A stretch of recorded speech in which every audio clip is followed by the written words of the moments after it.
Alors, regardez, bonsoir à tous. Est-ce que vous m'entendez? OK, parfait. Merci à tous d'être présents pour ceux qui sont sur Facebook, sur ce live Facebook, pour ceux qui sont sur Zoom, pour cet atelier Mindset sur Zoom. Encore une fois, je vous remercie d'avoir pris un peu de votre temps et l'atelier Mindset était en vacances pendant tout le mois d'août et nous revenons donc septembre et de retour. Nous sommes donc dans la rentrée et nous revenons avec de belles choses à partager avec vous. Évidemment, l'atelier Mindset, c'est on va dire, l'esprit du dimanche. C'est une caisse hebdomadaire. Tous les 15 jours, nous nous retrouvons pendant 30 à 45 minutes où on vous partage un peu tout ce que vous pourrez avoir comme connaissance mindset qui pourrait vous booster. Et je parle à une communauté d'entrepreneurs, des personnes qui, comme moi, ont dit publiquement qu'elles recherchent avant tout un bien-être, qu'elles recherchent avant tout à gagner de l'argent, les amis. Et c'est bien de ça dont il s'agit ce soir. Tout le monde cherche à bâtir quelque chose dans sa vie. Et le thème ce soir, c'est « Je veux bâtir ». Je veux bâtir. Et j'aimerais que nous soyons participatifs ce soir. Est-ce que je peux avoir déjà vos impressions? D'accord? Dites-moi dans le chat comment vous vous sentez. Comment a été la journée pour vous, les amis? Dites-moi dans le chat, dites-moi encore. Et même ceux qui sont sur Facebook, est-ce que vous pouvez me dire comment a été votre journée, les amis? Comment elle s'est passée? Bien, bien, bien, bien. OK, parfait, parfait, parfait. Magnifique. OK, magnifique. Il y a d'autres questions sur le soleil. Écoutez, dites-moi, les amis, si la journée s'est bien passée. Et donc, ce soir, on va vous permettre là d'entamer cette semaine en toute quiétude avec sûrement un nouveau punch, avec une nouvelle dynamique. Et on va parler d'un sujet bien sensible et qui vous tient sûrement à cœur. Tout le monde veut bâtir, n'est-ce pas? Dites-moi, les amis, dans le chat, est-ce que vous voulez bâtir? Et ceux qui sont sur Facebook, dites-moi dans les commentaires, est-ce que vous voulez bâtir? Et la question se pose avec acuité selon la sensibilité et en fonction aussi de l'âge. Chacun de nous, à un moment de sa vie, se dit, je veux bâtir. Je veux bâtir ma vie. Je veux bâtir ma maison. Je veux bâtir, on va dire, ma carrière. Je veux bâtir une entreprise. Et ceux qui veulent aller très loin, qui ont de très grandes ambitions, veulent bâtir même des empires, des multinationales. Est-ce que c'est le cas pour ceux qui sont avec moi ce soir? Est-ce que c'est réellement dans cette dynamique que vous vous situez? Est-ce que c'est vraiment le sentiment qui vous revient intérieurement? Dites-moi un peu dans le chat. Et ceux qui sont sur Facebook, vous pouvez très bien me faire un commentaire et j'apprécierai le commentaire. Parfait. Est-ce que c'est le cas? OK, je ne vois pas. Attendez. OK, parfait. Je n'ai pas de retour. Est-ce que c'est le cas? Est-ce que c'est le cas? Dites-moi un peu. Et vous voulez bâtir quoi concrètement? Quand on parle de bâtir, on parle de bâtir quoi? Sa carrière, bâtir sa vie de famille, bâtir sa maison, on parle de bâtir quoi concrètement?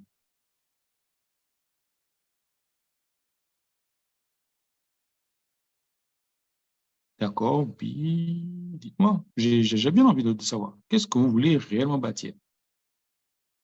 Vous voulez bâtir une entreprise, bâtir un empire, une multinationale? Est-ce que c'est le cas? Dites-moi. J'aimerais bien avoir un retour dans le chat. Je n'ai pas de retour. Je ne sais pas s'ils sont avec moi ou on me suit. Est-ce qu'on me suit même bien? Je ne sais pas si on me suit. Bâtir une entreprise, me dit Armand. Je disais, le thème de ce soir, c'est je veux bâtir. Et tout le monde, à un moment donné, bâtir un empire financier, tout le monde, à un moment donné de sa vie, se dit je veux bâtir. Je veux bâtir. Et selon, on va dire, la question se pose avec acuité selon la période de la vie qu'on traverse. Cette question ne se poserait pas de la même façon à un étudiant qui sort à peine de ses études et qui cherche un boulot. Cette question se poserait avec beaucoup plus d'acuité à un quarantenaire, par exemple, qui a déjà un certain background, qui a déjà une certaine expérience et qui voit en lui un potentiel énorme et qui veut aller très loin. Cette question ne se poserait pas de la même manière pour on va dire, un soixantenaire qui amorce la retraite et qui a déjà sûrement des acquis et il n'a pas forcément cette question n'a pas forcément la même force chez lui. Tout comme je prends un trentenaire qui, a quelques années après avoir trouvé son premier emploi, qui commence à avoir un essor professionnel, lui, il veut sûrement bâtir une vraie carrière et il veut atteindre sûrement les sommets en entreprise. D'accord? Et pour ça, je vous pose la question, qu'est-ce que vous voulez réellement bâtir, les amis? Qu'est-ce que vous voulez bâtir? D'autres me disent, je veux bâtir un investissement, un empire financier, je veux bâtir mes affaires, OK? Je me rends compte finalement, bâtir une entreprise, je me rends compte finalement que nous n'avons, ce soir, j'ai quand même beaucoup d'entrepreneurs. J'ai de nombreux entrepreneurs ce soir. Et ça tombe bien. Et je vous pose la question de savoir sur quoi vous voulez bâtir, les amis. Sur quoi vous voulez bâtir? Ou bien avec qui vous voulez bâtir? Sur quoi comptez-vous? OK? Mathurin, je te suis très bien. Sur quoi vous voulez bâtir concrètement?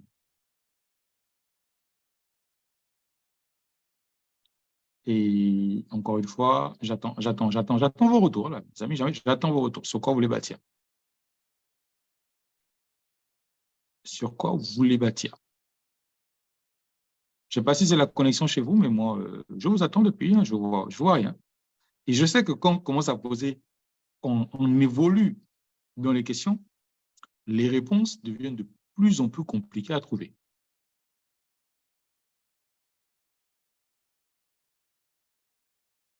Elles deviennent de plus en plus compliquées à trouver. Oui, j'ai bien vu la réponse de Mathurin. Qui d'autre? Qui d'autre? Qui d'autre? Qui d'autre? Qui d'autre?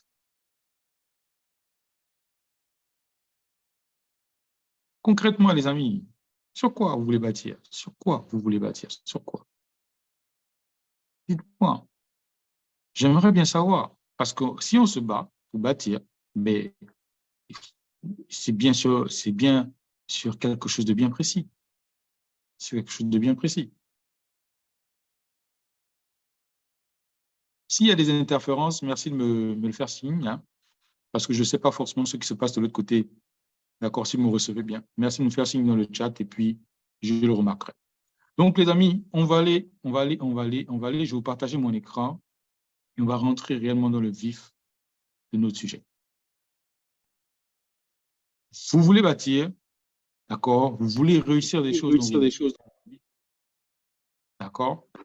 Et ceci, il faut déjà savoir que pour bâtir, vous devez vous appuyer sur certaines choses, sinon sur certaines personnes. Et les personnes, la première personne sur laquelle vous devez vous appuyer, c'est un pilier. D'accord? Si tu veux bâtir, personne ne peut bâtir une demeure, personne ne peut bâtir un édifice sans pilier, sans un pilier principal. Sans un pilier principal. C'est l'une des conditions, d'accord, de la réussite. Et le pilier principal ici, j'ai bien envie de vous dire, d'accord, c'est toi qui me suis ce soir. Oui, c'est bien à toi que je parle, toi qui me suis. Le pilier principal de ta bâtisse, c'est ton édifice, c'est toi. C'est sur toi que tu dois compter. Sur toi et toi seul. Parce qu'il n'y a jamais quelqu'un qui viendra faire le job à ta place. Premièrement. Mais si tu dois compter sur toi, sur quoi réellement tu dois t'appuyer? Toi, c'est plusieurs choses en même temps. D'accord? Tu as un héritage. Tu viens de quelque part. D'accord? Tu as un héritage génétique et tu as un héritage culturel. Tu as un héritage tu portes même un nom. Et donc, toi, tu es déjà une personne en soi. Et cet héritage, en fait, ce n'est pas ce qui va déterminer où tu vas aller. Ce n'est pas ce qui va déterminer, en fait, euh, les fondements ou la hauteur de ta bâtisse. Beaucoup s'appuient sur leur passé pour définir leur avenir. Or, tu ne pas t'appuyer sur quelque chose qui existait pour définir ce qui va exister demain, parce que vraisemblablement, personne ne sait de quoi est fait demain. Par contre, tu peux aujourd'hui travailler à certaines choses qui vont te permettre de réussir ton œuvre. Et ces choses, d'accord, la première, c'est déjà de penser que si tu dois aller très loin, il faut d'abord que tu investisses sur ton savoir-être.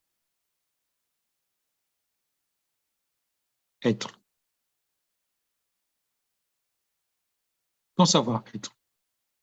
Comment tu es avec les personnes qui t'environnent. C'est ce que les Anglais appellent des compétences comportementales. Quel est ton comportement au milieu de la société? Et donc, tu dois investir sur ton savoir-être. Est-ce que tu es diligent? Est-ce que tu es dexter? Est-ce que tu es ouvert aux autres? Est-ce que tu es créatif? Est-ce que tu es intuitif? Tout ceci fait partie des compétences comportementales. À côté des compétences comportementales, tu vas ajouter le savoir-faire.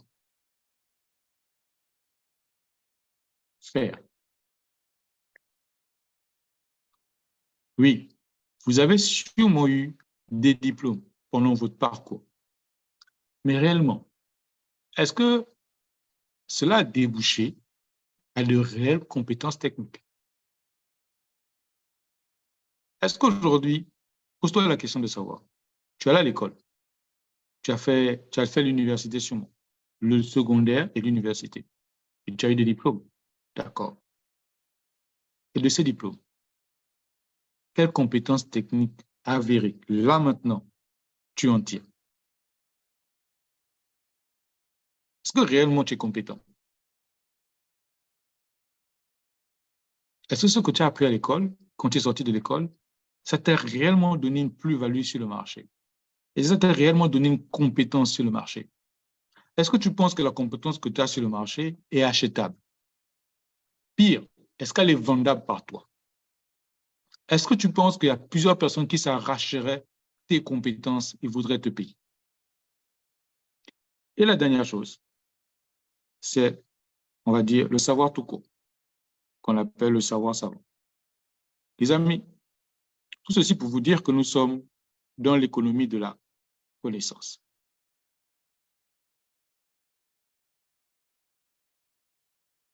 Nous sommes dans l'économie de la connaissance. Et cette connaissance que tu acquiers au fur et à mesure, d'accord, te permet de bâtir ton pilier principal. Parce que où que tu veux aller, que ce soit pour ta vie, pour ça pour ta carrière, que ce soit pour ton entreprise, pour ça pour ta multinationale que tu veux réellement mettre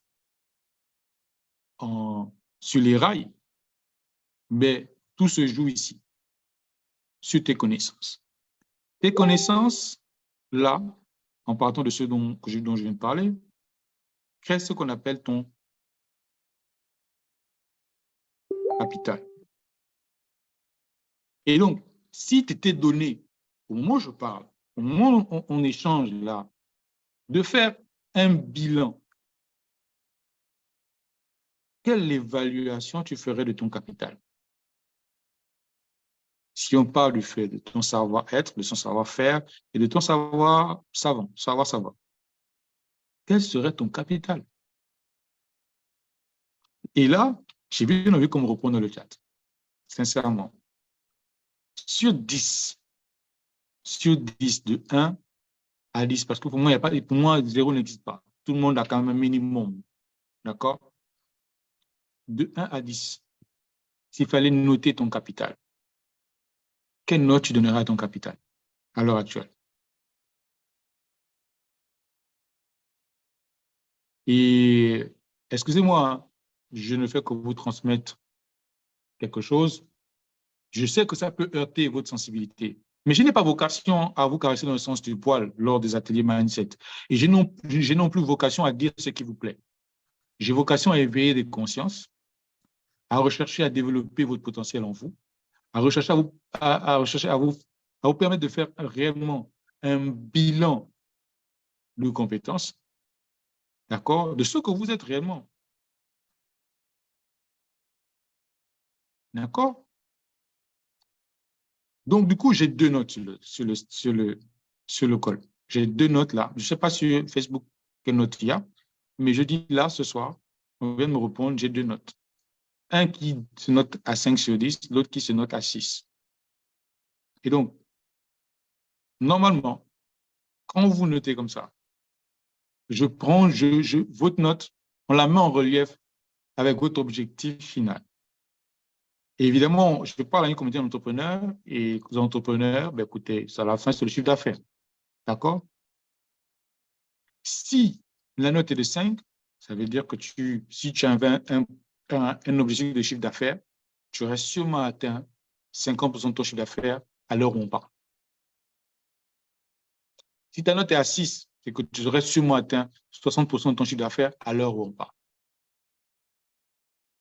Si ta note est à 8, c'est que tu aurais sûrement atteint 80% de ton chiffre d'affaires ou de tes prévisions de business à l'heure où on parle. Je te pose la question. Est-ce que c'est le cas pour toi? Au moment où on parle, est-ce que c'est le cas? Et c'est là où je dis, il faut des fois être exigeant avec soi-même. Exigeant avec toi, avec soi-même. Si tu n'es pas exigeant avec toi, personne d'autre ne le sera assez pour toi. Si tu es employé dans une entreprise, ben, écoute, tu auras un chef qui sera exigeant de par ce qu'il te donne comme tâche. Mais quand tu es exigeant avec toi-même, tu fais de toi l'excellence. Et quand tu fais de toi l'excellence, ben, écoute, tu excelles aussi.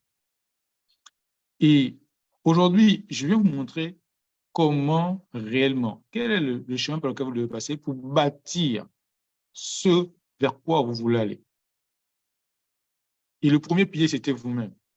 Et lorsque ce premier pilier, il est assez rempli, il est bien élaboré, d'accord?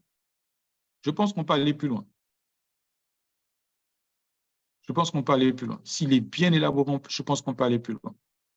On peut aller plus loin en faisant ce qu'on appelle de la transmission.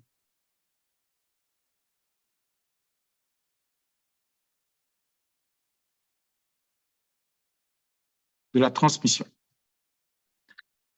Vous savez, lorsque vous voulez bâtir un immeuble, vous voulez bâtir un empire, vous êtes le fondement de cet empire, vous êtes le pilier principal. Mais un pilier ne suffit pas à tenir une bâtisse. Il faut que vous puissiez développer des piliers secondaires.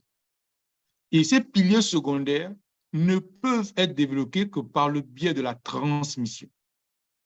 Vous avez un capital, il faudrait que vous puissiez le transmettre. Et on ne le transmet pas quand on est mort, on le transmet étant vivant. Et cette transmission vous permettra d'arriver à un des atouts ou bien une des clés de la réussite, du succès qu'on appelle le cerveau collectif. Oui, les amis, le cerveau collectif. Il vous faut créer ce qu'on appelle un cerveau collectif autour de votre projet, autour de vos ambitions. Ce cerveau collectif, en fait, c'est comment permettre à ce qu'il y ait des personnes qui adhèrent à votre vision, qui adhèrent à votre entreprise, qui adhèrent à votre projet et qui développeront en même temps que vous une pensée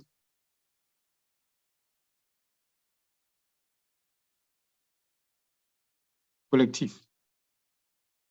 Oui, le cerveau collectif vous permet de développer une pensée collective. J'ai oublié le C, excusez-moi. Collectif, excusez-moi. Une pensée collective. Et cette pensée collective ne peut arriver que si réellement vous faites de la transmission. Et je vois déjà, j'entends déjà de chez vous des voix qui s'élèvent. Quand on parle de transmission, on parle de quoi en fait? Écoutez les amis, vous ne pourrez pas tout faire dans votre vie. Il faudrait que vous puissiez vous appuyer sur des personnes avec qui vous allez bâtir pour aller loin. D'accord? Tu devras donc t'appuyer sur le pilier principal et tu devras donc t'appuyer sur des piliers secondaires pour tenir la bâtisse.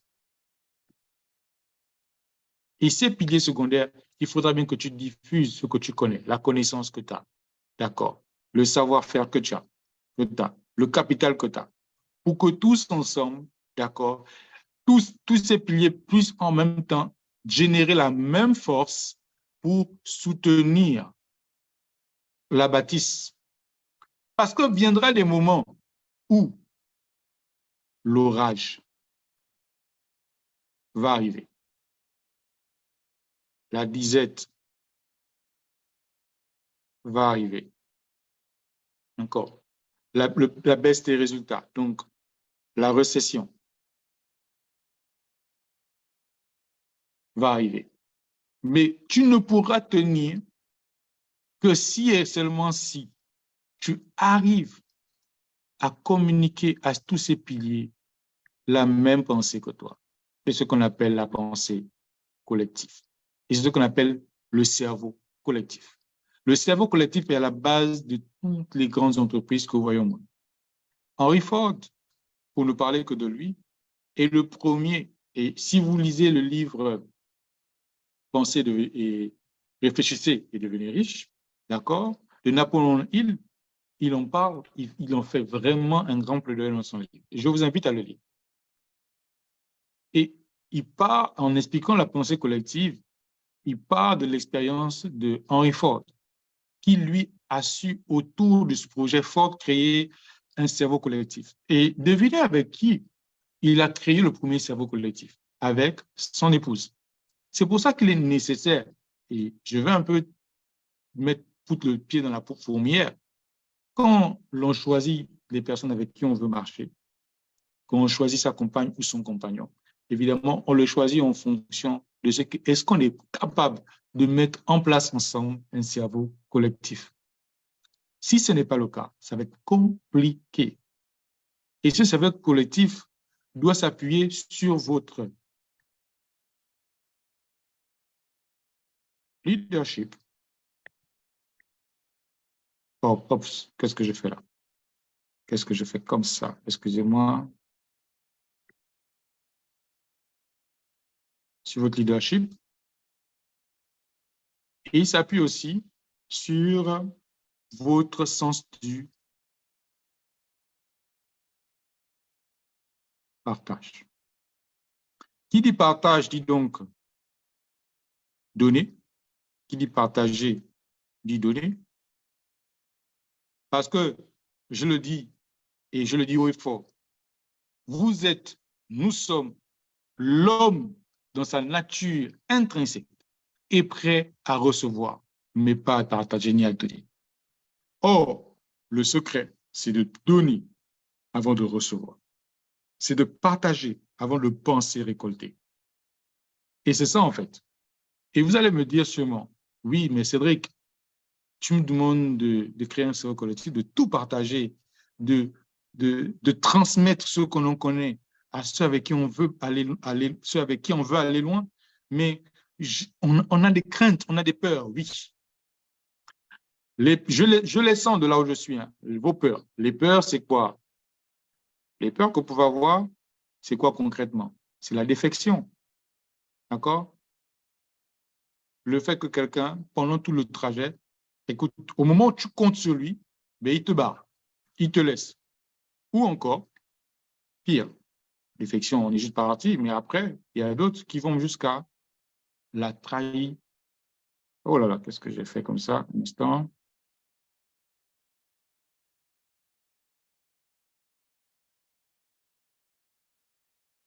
La trahison. D'accord? Je sais. Mais retenez, les amis, que ça fait partie du game.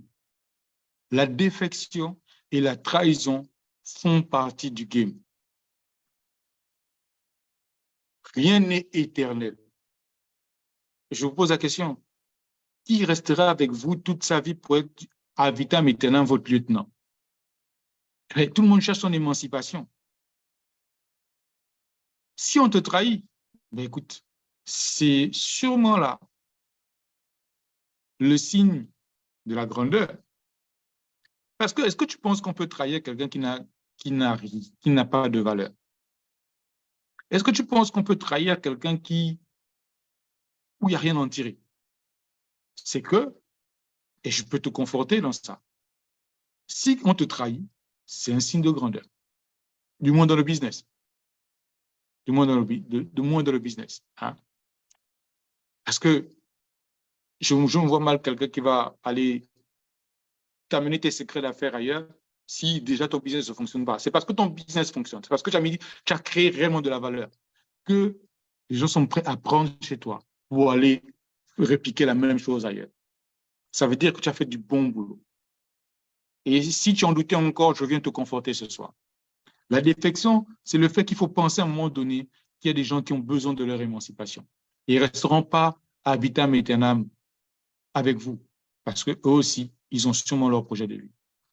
Mais dans le cerveau collectif, ce qu'il y a de fabuleux, c'est que le jour où toi, tu disparais ici, d'accord, la bâtisse, elle tient. Et c'est là où je voudrais vous interpeller. Beaucoup de personnes travaillent à rechercher à nourrir leur ventre, à nourrir rien que leur famille, à prendre soin d'eux.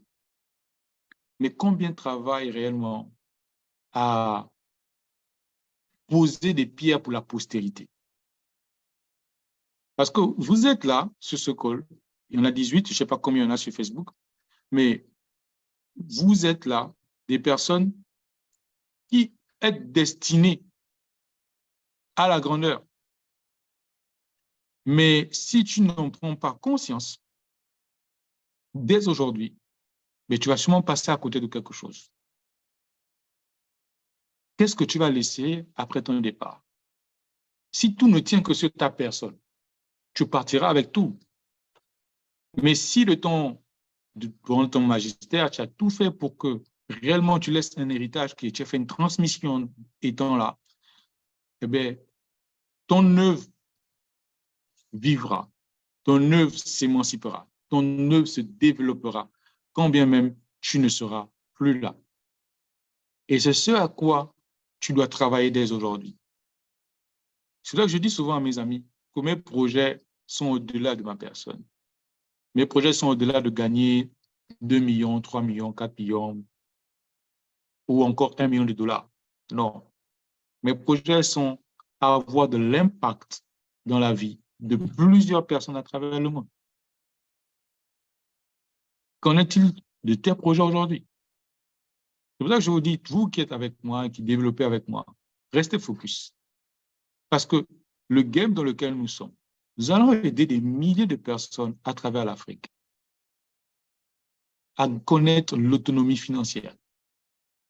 Et si ces personnes connaissent l'autonomie financière, c'est des joies que vous mettrez dans les foyers. Si ces personnes connaissent l'autonomie financière, c'est des enfants qui seront scolarisés et qui auront des diplômes. Si ces milliers de personnes connaissent l'autonomie financière, c'est des personnes qui pourront bien prendre soin d'elles en matière de santé et leur famille. Mais ceci n'est possible que si tu te rends compte de l'enjeu du game dans lequel nous sommes. Aujourd'hui, on ne fait pas du business pour sa poche. On fait du business pour enrichir les autres, pour apporter des solutions aux autres, pour apporter de la valeur aux autres. Et si ton business n'apporte pas de la valeur aux autres, si ton business n'apporte pas des solutions aux autres, ton business est prêt à mourir. Et donc, pour le savoir, investis d'abord sur toi, sur ton savoir-faire, ton savoir-être et ton savoir tout court. Tu vas développer ton capital, qui est toi-même. Pour avoir plus, deviens plus. Les amis, je vous remercie de m'avoir suivi ce soir. J'espère ne pas avoir été trop long. On a fait une quarantaine de minutes, bien moins quand même. C'était Étienne Cédric pour l'atelier mindset de ce soir. J'espère juste que je vous ai apporté du bon contenu. Prenez soin de vous et de vos familles. Et dès demain, pour cette nouvelle semaine qui commence, je te conseille fortement de penser à rechercher, à apporter de la valeur à ton prochain. Dès que tu commenceras à le faire, tu auras toi-même une autre valeur ajoutée. Bonne soirée à tous. Ciao, ciao, bye bye.